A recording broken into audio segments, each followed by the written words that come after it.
Do you like books? I mean, really, really like books? Then you're in the right place. Each week, your host, Sam Hankin, interviews the best of today's top-selling authors and the up-and-coming superstars of modern literature.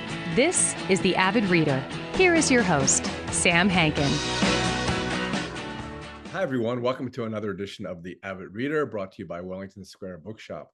Our guest today is Anne Curzan, author of Says Who, a kinder, funner usage guide for everyone who cares about words. It was published by Crown, released earlier this year, about 3 months ago, and it's been on the front table at our bookshop, Wellington Square Bookshop, since then. So Anne is a professor of English at the University of Michigan. She's been that since 2012, and she's been the dean of the College of Literature, Science, and the Arts since 2019. She also serves as a member of the American Heritage Dictionary Usage Panel, which it was an interesting job, but must be really interesting now. And she's on the American Dialect Society, which votes on the word of the year.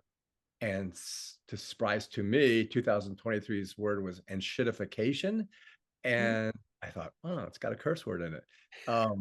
She writes regularly for the Chronicle of Higher Education's language blog, Lingua Franca, and is a co-host of the program That's What They Say on Michigan Radio, which I guess is NPR. Mm-hmm. Our language is not a snapshot. It's not my compact OED on this lovely dictionary stand in my office, open to a page with words starting with O, so I don't ruin the binding, which I used to be able to read 9 pages to a page. I was so proud of myself. And now the past 2 years, it's just turned into a blob. But I do have the magnifying glass, so that came with it in the box. But as Dr. Frankenstein might say about language, it lives. It's organic, it's evolutionary, and it is, especially nowadays, revolutionary. So the key to the book is, well, it is a key that we can use to unlock some of our choices about language usage and how it frames our personal expression. What you think about is really important, because other than our faces, the sounds that come out of our mouths create the person that the world generally sees. That's why the presidential debates this year will be so important, because 1, they will not be debates, and 2, neither candidate speaks the English language. So maybe the coolest thing about the book, that it is funner and it's not scoldy. And Anne gives me the right and the privilege to use both of those words, even though spell check kicked them out of my introduction. So welcome, Anne. Thanks so much for joining us. Oh, Sam, thank you for that welcome. And I'm delighted to be here with someone who I know cares so deeply about words and language. And as you talked about the relationship of language to our identities and how important it is in our daily lives. So I'm thrilled to be here. Thanks. Thanks for doing it. We were talking before about your TED Talk back in 2014. And I really enjoyed it because I thought, what makes a word real? And, it's a great question, because then you have to think, what is a word? Right. And it was before text speak really took on. And then what was a word then? Because you got emojis and hearts and things like that. But back then, hangry had just become a word. My son used it last night when we went to dinner with his son, who was hangry. And that was the word. And then back then you talked about whether YOLO was a word, which it became, and then it kind of became uncool for kids to use it, because I bought t-shirts for my nephews that said YOLO on them, and they were very embarrassed and wouldn't wear them. Yeah, so I've been struck by that question for years, given what I do, which is study the history of the language, and I know lots of dictionary editors and I study dictionaries. And so people will say to me, oh, but that's not a real word. Or, Anne, is that a real word? So I found myself thinking a lot about, what do people actually mean when they're asking me that question? Because in many ways, the question itself suggests that it's already a word, because they're saying, is YOLO a word? Assuming that I also know what YOLO means, which means that YOLO is functioning like a word because it has meaning that is shared among users. I think that what people mean is this word in standard dictionaries? And in that way, does it somehow count as an official part of the language? And there are a couple of things to note there. First of all, I said in standard dictionaries as opposed to in the dictionary, because that phrase, the dictionary, suggests that there is only one or they're all the same, which of course they're not, although nobody ever talked to me about that when I was growing up. And then the second is that dictionary editors will say to us, we're just trying to keep up with all of you. That as you change the language and introduce new words, we're trying to record those words if we think they're going to stick. Well, okay, since it is 2024, just for fun and indulge me, I asked ChatGPT, what's a word? And Mhm. it said, and I'll read it. A word is a basic unit of language that carries meaning. It can be spoken or written and is used to convey an idea, object, action, quality, or relationship. Words are made up of one or more morphemes, which are the small units of meaning in a language. In a broader sense, words are the building blocks of sentences and communication. Would you agree or still agree with that as a definition, a working definition? I'll give ChatGPT credit. That's a perfectly good working definition. I like morphemes. I didn't know what morphemes were. Yeah, so morphemes are the smallest unit of meaning. And we use that because a word can have more than one morpheme in it. So, for example, rewrite has two morphemes, right? And then the that little prefix is a morpheme. So we're writing it again. Well, if we go to, hey, do you still ask all of your students for one slang word at the beginning of each semester? Oh, not just the beginning of each semester. We do new slang at the beginning of every class. So I taught this winter, had wonderful students, and yes, they taught me slang at the beginning of class, and I learned some great slang. Some of my favorites: for the plot.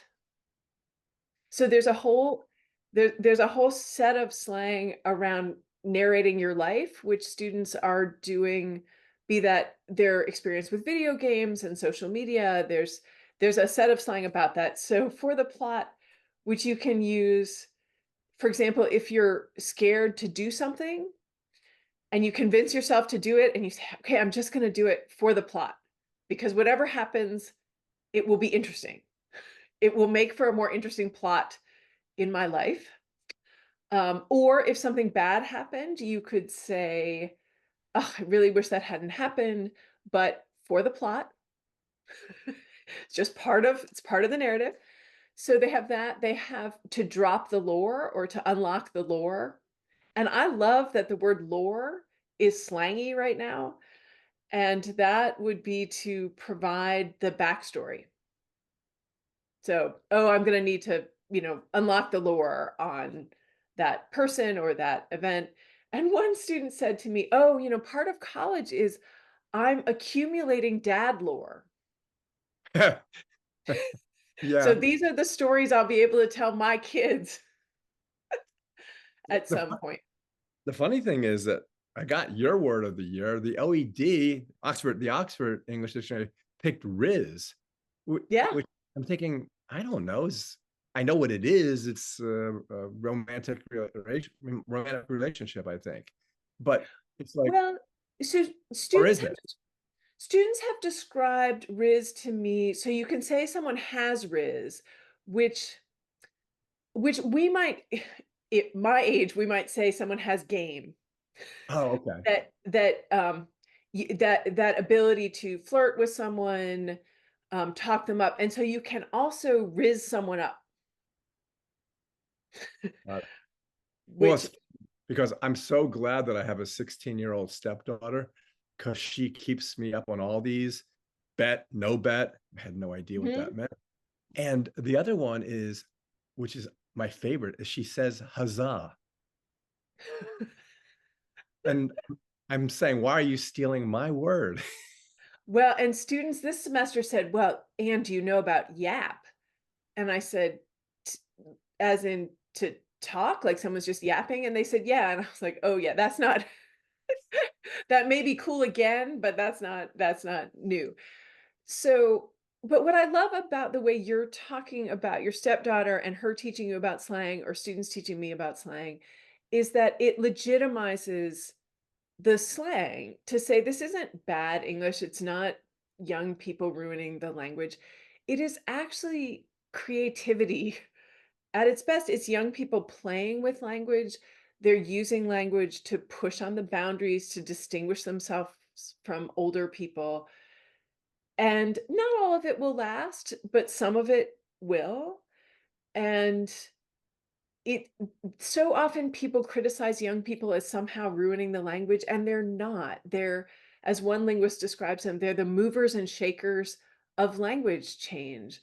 And what I love about being in a classroom and spending all this time with undergraduates is getting to learn from them about all the ways that they're changing the language the same way that we did when we were younger and will continue on and on as part of a living language.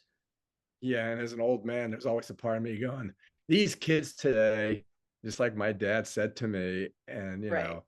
And then, of course, Sam, there's the important thing that there's all the change that's happening that people aren't noticing. So slang is often the change that people notice, but many people are not noticing that must, in the sense of obligation, is on the decline. So if I have errands that require doing this evening, I think it's unlikely, I don't know about you, that I'm going to say I must run errands tonight. I'm what would probably going to say I have to run errands tonight. what about it's a must? Well, so that would be as a noun, and I don't, that I have not studied, but this must as an auxiliary verb in the sense of obligation is declining, and have to is on the rise. I have to go, I have to do this, I have to do that. We can say I must do that, but it feels very, very strong to a lot of us to say I must do that particular thing. Yeah, and you talk So about a that lot of, or yeah, a lot of the words are like dialect. When you talk about you could say I'm fixing to do something, it's kind of Mhm. acceptable. And acts, which talk about acts because it is, you talk about it being stigmatized. And again, because of my age, I stigmatize it. And you're saying, no, no, it is not. Yeah, well, so that's an important chapter in the Yeah, book. it And is. so I'll back up because there's another word I talk about in that chapter, which is the word for the little star, which on the keyboard is Shift 8. And so Sam, what there are multiple pronunciations of this word. What is your pronunciation of that word? Well, after reading the book, it's But naturally, in your natural pronunciation, what how do you say that word? Asterix. Asterix. Yep. Oh, nice. That's the way I say it. Uh, Good. it's of course, it is spelled asterisk with the S before the K. But it sounds like both you and I have swapped the K and the S. That is my natural pronunciation is asterisk. I have to slow down to say asterisk because it's not my natural pronunciation. Some speakers have taken out the S and have asterisk. Now, what is powerful about that example is that, as far as I know, I have not been judged for being an asterisk speaker. No one has said, Anne, you can't have that job because you say asterisk instead of asterisk. It it is below the radar for most people. But we know that there are employers who have said to people who are interviewing others for jobs, if that person says asks a question, don't give them the job. That it is stigmatized and seen as ignorant, and when you look at the history of acts and ask, they are they are certainly equally old, and it may well be that acts is actually the older form. And so the switching of the K and the S, which linguists call metathesis, is from acts to ask. And axe was actually a high form. Chaucer uses axe as an axe a question in the Canterbury Tales. Later, the standardized form of English uses ask, and axe becomes highly stigmatized. But it's really important to realize that's about stigmas against speakers, and axe is associated with African American English. And this is where we get into the ways in which people discriminate against other people based on their language. And there is no good reason to stigmatize axe a question. And it's funny, that reminds me of kindness in your book. And because you do give everybody a break and you're not scoldy and funner works. But you talk about when you didn't realize where the stress was in rhetoric. And it was so nice that the guy just came up to you afterwards and just whispered in your ear rather than berating you in front of and you talk about that. And it's interesting, isn't it? Oh, it was I look back on that and think, what a model.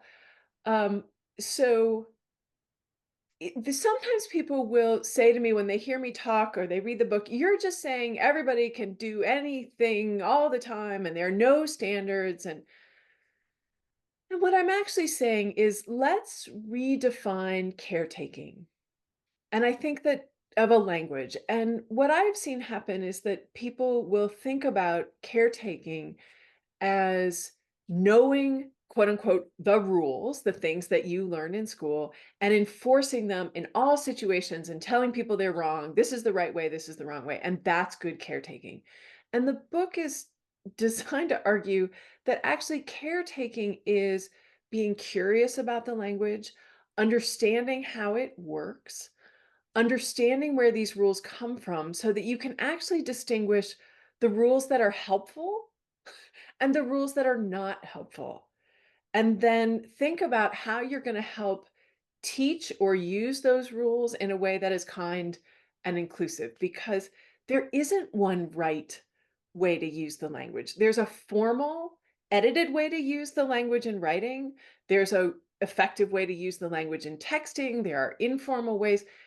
So this notion that and we often use this language of correct and incorrect or right and wrong, and I really am troubling that to say, let's talk about rhetorically effective language, clarity, avoiding ambiguity in writing, but recognizing that we speak and write with lots of different purposes and having a big toolbox. I love the thought of having a toolbox, and the more tools you have, and the more knowledge you have about how to use the different tools, the more effective you are as a speaker and writer. And that's my job as an English professor is to provide more tools and also to provide what we might call that meta knowledge about when might I want to use different tools in different places and why.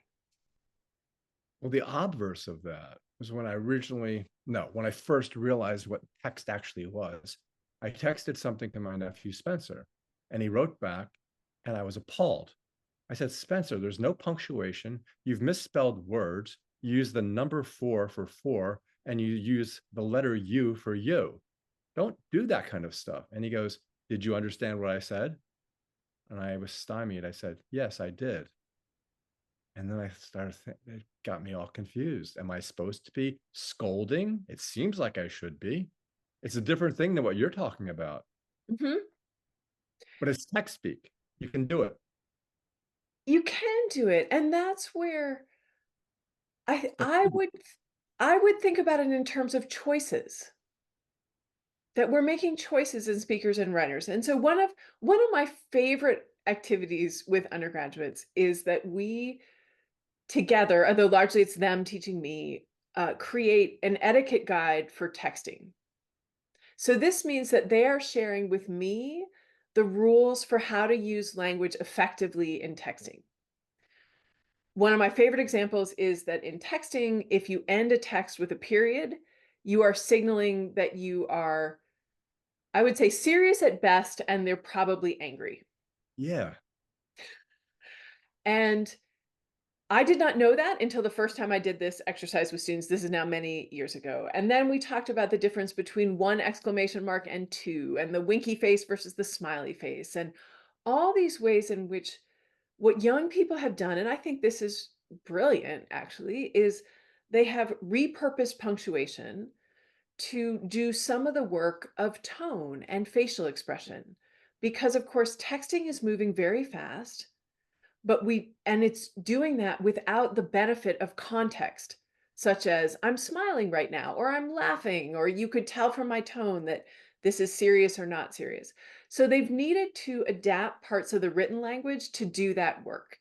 And punctuation is a big part of that, that the period is serious or angry, and the exclamation mark is doing work to show I'm smiling or I'm happy. When I do that with students and they're teaching me that system, then I feel like it's a very different way to say, I happen to control in great detail the conventions for formal punctuation in academic writing. That is something I have actually devoted a lot of my life to. And I am happy to share that knowledge with you in terms of how to use the semicolon and when might you be overusing a dash. But what I'm not saying when I put it that way is this is the right way to use punctuation, and you all are doing it the wrong way. I'm saying, here's the system in formal academic writing, and I'm happy to share that with you. And thank you for helping me try to become a better texter, although I have a long, long way to go to become a better texter. Oh. I refuse to use an exclamation point if I don't think it's necessary. And then everyone thinks I'm mad at them.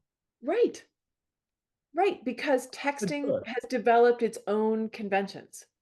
Well, then based on that, are we becoming Egyptian in that emojis are words like hieroglyphics? Are emojis words?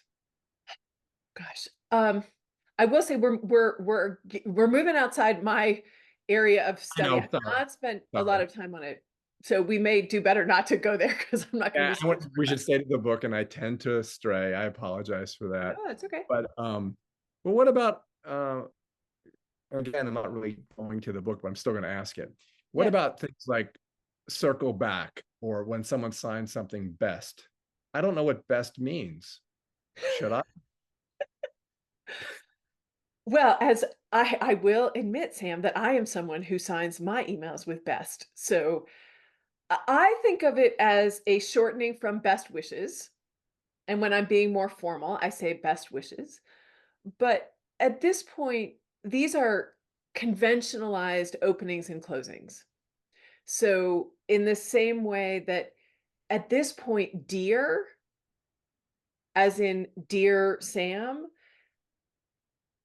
that really, I don't think carries for most of us the kind of intimacy that dear in other contexts might carry, as in my dear. But dear is just the generic way that you open an email. A less formal version would be hi. And best or regards are ways that we close, and it's about convention and formality and just trying to make sure that people feel like it wasn't too abrupt a sign off. And I don't know about you, but sometimes I will just at the end of an email write Anne, and then I'll look at it and think, is that going to feel too abrupt for someone, or do I need to put thanks, comma, or best, comma? That these are what we're navigating as we're navigating the interactions in writing that we're all doing now. It's interesting that we both have to think about it. We didn't used to Mhm. have to. But we are making those choices all the time. It's one of the really powerful things about language. I think we can be more aware of it in writing because we can see it and we can edit it before it gets sent. But one of the things that I am always talking with students about is that when we're interacting with each other in speech, we are constantly negotiating that relationship. And they'll say, no, sometimes I'm just talking with my friends. And I say, even then, when someone says, I'm sorry, you need to figure out what you're going to say to help deal with that response. Or they say, thank you. Are you going to say, you're welcome? Are you going to say, no problem? Are you going to say, it was nothing? Like, these are the negotiations. Do I want to minimize the debt? Do I want to say, thank you back because I also want to express gratitude to them? We do it without a lot of conscious thought, but we're navigating this all the time. Yeah, I never thought about it that way. But when James Joyce was writing Ulysses, he could have spent an hour and a half thinking about what word to use in that specific situation. All authors Of do. course. You know, really thought about it that way. But going back to your book, because we're trying to sell your book, let's talk about, again, what my spell check kicked out, Grammando and Wordy. So thank you for letting me talk about these two words. These because they structure the book in a lot of ways. Grammando, and I want to credit Lizzie Skernick, who introduced this word to me through the New York Times Sunday magazine in the little column That Should Be a Word. And it was 2012. And she defined Grammando as someone who constantly corrects other people's grammar. And I saw the word and I thought, oh, yes, that should be a word. That is a great word. And it's playful. It captures a particular approach to language. And one of the other things that I like about it is that it gives us another way to talk about what we sometimes talk about as either the grammar police or a grammar Nazi. And I have never particularly liked the phrase grammar Nazi. I think if we're going to talk about Nazis, then let's talk about Nazis, but let's not sort of joke around about Nazis. So Grammando gave me a great way to talk about that person who corrects. And then wordy, which is a relatively new word, got into Merriam-Webster's dictionaries in 2018, is defined as a lover of words, like a foodie, but for words. And one of the insights that came to me as I was writing the book, and this is one of the fun things about writing, is that you figure things out while you're writing. And as I was writing the book, I thought, oh, wait a minute. It's not just that these are kinds of people. I actually think that each of us has in our head an inner grammando and an inner wordy. And they're both in there hashing it out. And some of us have a really loud inner wordy. My inner wordy has a very big microphone and it is very well informed. But I still have an inner grammando, and I have found that it is really important for me as a linguist. I'm trained to study language and how it changes and embrace language change. But even I have a little inner grammando that will hear something that is new in the language and get really cranky about it and say, I don't, I don't Remind- like that. Which reminds me about, and she figures in the book, and she's lovely, and apparently can be a pain, is your mom, who seems No, to be your first Grammando. And you can tell the story about the rehearsal dinner, which is hilarious. yeah, so and my mother gave me permission to I talk wondered about her, about that. use these stories. So my mother, wonderful, highly educated woman who cared deeply about language and at various points in her career was a professional editor. And so I grew up, as talk about in the book, at the grocery store, she would point to the sign that said 10 items or less and say, girls, because there were three of us, three daughters, girls, that sign is wrong. It should be 10 items or fewer. And she, when I was in junior high school and high school, we would sit at the kitchen table and she would go over my papers for class and she would edit them and I would cry. And, um, but she had very strong feelings about what was right and wrong in language because that's how she had been trained.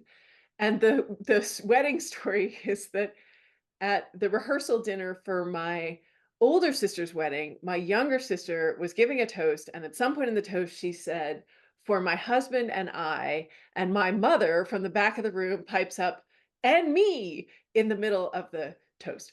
So, and I actually had a longtime family friend read the book recently and emailed me and said, "I remember that moment."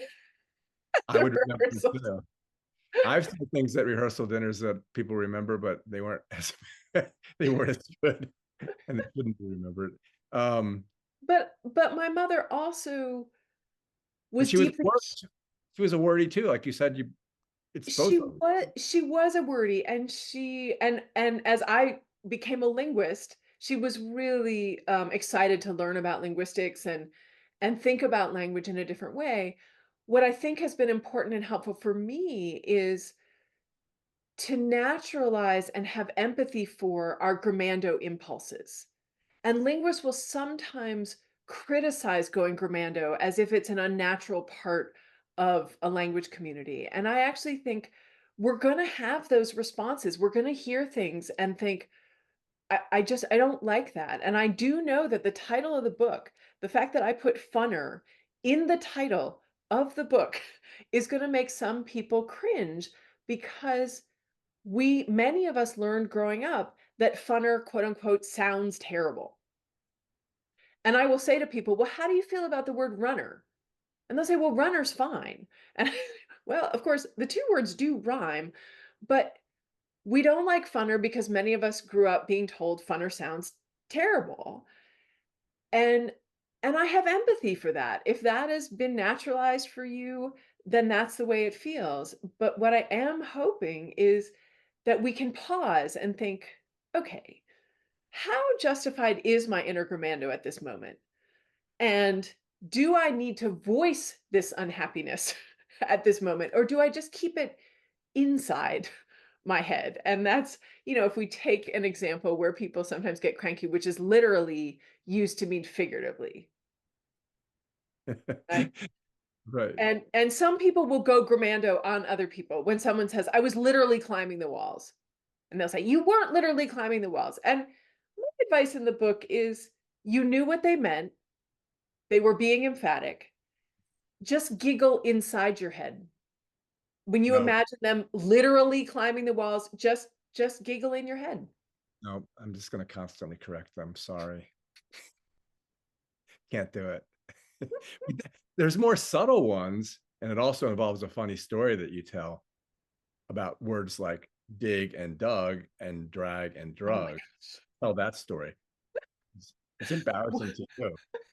One of the whether either a highlight or a low light of my teaching career. So it was on the first day of an introductory linguistics class, and I was sharing with students examples of language change. And we were talking about sneak, the past tense of sneak. So, Sam, what is your past tense of sneak? Snuck. Okay. So you're on the innovative end of things because snuck is relatively new in American English. It's a 20th century phenomenon. It has taken off. British English speakers will see it as very American that we say snuck as opposed to sneaked. Sneaked is the historical one and snuck is new. And what I love about snuck is that, of course, it means that we have taken a regular verb, sneak, sneaked, and made it irregular because we can. And so I was saying to the students, what's interesting to me about that is that we don't have a perfect analogy for sneak snuck.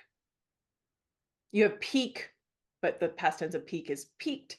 You have stick stuck, but stick and sneak actually have different vowels in them. So they're close, but they're not exactly the same. Whereas dive, the past tense used to be dived, but then we made it irregular and we got dove. But there you have drive, drove, dive, dove. So I'm having this conversation with students, and my graduate student assistant in the class raises his hand. He says, the other day I heard someone say drug as the past tense of drag, as in I drug her along. And I turn to the class and I say, so how many of you are drug users? And as soon as the question comes out of my mouth, I was just like, oh, don't answer that. Don't answer that. I don't need to know. You don't need to tell. That's a good one. There, but the thing about all that is, in part, not you're not only a linguist, but you are an archaeologist. Because when you parse dig and dug, you go into the past and the derivation. You like to rely on Chaucer. You like to rely on the King James Bible, and it's like it's like you have a hammer and you're digging up a fossil. But you explain it to us clearly, and that some of the things that we think are wrong are the way those words actually started out. Yes, this is the fun of it. And that's where I do hope people can embrace that this is really fun. And I'm of course relying on lots of amazing resources like the Oxford English Dictionary and now these big databases of text where you can go dig around and figure out how words used to be used. But when you go back and you see the way words used to be used and the way they change over time. And one of the ways that I put it in the book is that my experience is that people think that language change in the past is fascinating. They say, really, decimate used to mean kill 1 in every 10. That is so interesting. And nice used to mean silly. Fascinating. But then when you say, unique really does now mean for many speakers highly unusual, not necessarily one of a kind, they say, yeah, but that's wrong. Do that too. So it's fine that decimate lost its specific use with a number, but unique, that one's not allowed to change. And so I think that's an important perspective to hold on to. And then one of the other fun things that I get to do is collect the history of complaints about the English language. And so as you saw, those are all over the book, is that I read old grammar books for fun. I find them highly entertaining. And I love going in there and seeing what these grammarians in the 18th century and 19th century were worried about. And they were worried about donate, which was a new verb. And they said, oh, that's a terrible verb. And now we look at them and we think, what what was your problem other than the fact that it was new? Or Ben Franklin, who said, I give up the verb colonize, for it is bad. And we now think, oh, don't give up that verb. That's a really helpful verb. But right now we would say, if people would stop using incentivize, that would be great. Or irregardless. Or irregardless, which is older than people realize. The word I like the best is when they call it an abomination. Which comes up a lot. A lot of words historically have been abominations. Yeah, it's almost a visceral response. It's like with unique, I will immediately say you can't modify unique, which is wrong, but that's in my head. Unique means it's like saying I'm very pregnant. I know. Though what's so interesting as I thought about a word like pregnant is that one can actually imagine context. You could make the argument you're either pregnant or you're not, but one can imagine a context in which someone who is 9 months pregnant says to someone who is 5 months pregnant, oh, wait until you're more pregnant. Right? That in that context, it would make total sense to say you are going to become more pregnant at a few months from now. You could stage it and make it stage 3 pregnancy instead, which is not pleasant, but you could do it that way. Yeah, so this is, and I tell the story on myself in the book of these moments where my inner grammando has its moment where it hears something. I tell the story of double click as a verb in business school jargon, where a colleague of mine was using it as his transition between slides, that he would have a slide with 3 bullet points on it, and he would say, okay, let's double click on that first one. And that was his transition to the next slide, which was going to be about the point that he was making in the first bullet. And it meant to dive deeper into, to dig into. And I was sitting there getting so cranky, which I don't usually do, but somehow I just was having this response that's so business jargony. I don't like it. I did not say that out loud, but when I went home, for whatever reason, I voiced that unhappiness to my partner, who politely listened. And then he said to me, I actually think it's quite clever. Yeah, that story was good because a good book allows the reader to adapt himself or to reconsider his own choices. And that was a good example of an evolutionary process in which at first you were upset and then you gradually went, oh, well, maybe that's okay. And Well, and even I thought, actually, I think it's kind of great. It is playful and evocative, and I don't yet use it, but I'm much less cranky about it. yeah, so it made me feel like I should be less cranky about it too, which is the mark of a good book, I think. Oh, thank you. Well, don't you? I mean, that's the whole point. That's what you were doing, right? That was the whole It idea. it really is, and that's where the idea of the inner grammando and the inner wordy was so helpful for me, because it allowed me to humanize the whole thing, to say we're all going to have these reactions. It's not like I move through the world loving every change that I hear in the language, but I've learned ways to think about that. And I've also learned to let my inner wordy and my inner grammando hash things out a little bit before I decide what I want to do about something. Well, I guess in conclusion, you've written so many books, and the interesting thing about your book, all the titles invite you in. And as a bookseller, actually, the most important thing is the cover. Everyone says you can't judge a book by its cover. Every single person who comes into my bookstore judges every book by its cover, without exception. And you have a great cover. Oh, do you have a book at hand? You I can show do. the cover, because I just have a galley. Right. So it's a great, well, the title, I'm not your normal interviewer, but the first question everyone asks you is about the subtitle. And I think Mhm.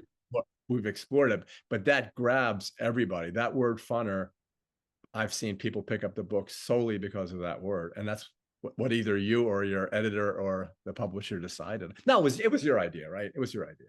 Well, so I'm delighted that's the case because people sometimes say to me, why did you put funner in the subtitle?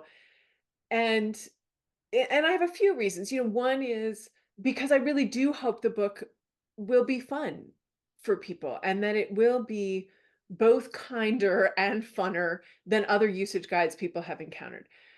But certainly I was hoping that people would see that and go, "What kind of usage guide is this? Who is this Anne Curzan who would put funner in the subtitle?" and pick it up to check it out. So designed to be a little bit provocative to say this is going to be different.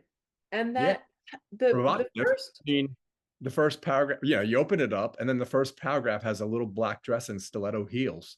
it's So I was immediately, this is not going to be, I didn't know what it was going to be. yeah, so it means the world that you enjoyed it and I've heard from many others who have. It was such fun for me to write this public facing book. I mean, I'm trained as an academic, and some of my earlier books were written for very academic audiences. And I love making language and the history of English accessible to as broad an audience as I possibly can. And I feel like this book was such fun for me to write because I get to tell stories and on myself. I get to tell stories about my mother and friends, uh, but it's designed to invite you in, to invite everyone in. The people who feel like they know all the rules and they're like, who is this Curzan who's going to challenge that? But also the people who may feel less secure that they learned those rules. And I want to say to them, you're it's fine. Let's be curious. Let's figure out where these things come from because not everyone even has learned the same rules and not all these rules are well founded, so let's dig in together and explore. And I love that verb of let's explore. And I just heard myself use a quotative like, and you probably will have some people who are listening or watching who do not like quotative like. I said something like and Curzan's like blah blah blah, for say or think, but I am a fluent quotative like user. For sure. Well, I guess the highest praise I can give you, and I don't really mean it as praise, is that I have the luxury of having a bookstore, which gives me a good background to all these things, is that when I or one of my employees comes out from behind the counter to pick up the book and hand sell it, that's another way I know that it's a good book, because they've felt the same way about the book that I have and the same passion and enthusiasm that you brought to it. So thanks so much for writing it, and thanks so much for being here today. Oh, well, I'm really grateful for that and for you and your team's enjoyment of the book. Uh, and I loved writing this book. And thank you for really seeing what this book is up to, what I'm trying to do with the book, and for inviting me to have this conversation. It was a pleasure. I hope to speak to you soon. That would be great. Okay, Anne. Bye-bye. Bye.